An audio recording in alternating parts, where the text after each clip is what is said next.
ইসলামী আন্দোলন বাংলাদেশের আমির চরমোনাই পীর মুফতি সৈয়দ রেজাউল করিমের সঙ্গে সৌজন্য সাক্ষাৎ করেছেন বিএনপি চেয়ারম্যান তারেক রহমান। সোমবার সন্ধ্যা ৭টার দিকে তার গাড়িবহর চরমোনাই পীরের সিদ্ধেশ্বরী রোডের বাসভবনে প্রবেশ করে। এ সময় তাকে ফুলেল শুভেচ্ছা জানান ইসলামী আন্দোলনের আমির।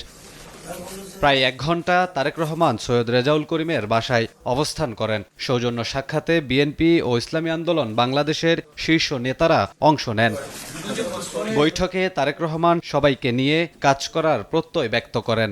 বলেন, গণতান্ত্রিক পন্থায় দেশকে এগিয়ে নিতে সব রাজনৈতিক দলের সহযোগিতা প্রয়োজন।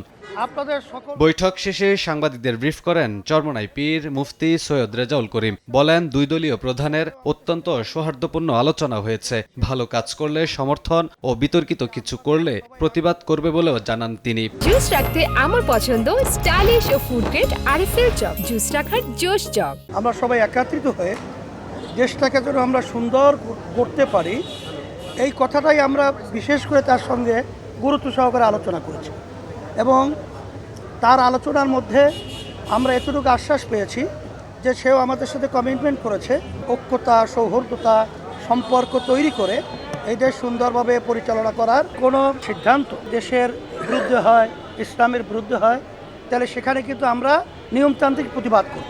নতুন সরকারের শপথ অনুষ্ঠানে অংশগ্রহণের প্রত্যয় ব্যক্ত করেন চরমোনাই পীর। আজকে আলোচনা খুবই ফলপ্রসূ হয়েছে। কামরুল হাসান, সময় সংবাদ, ঢাকা।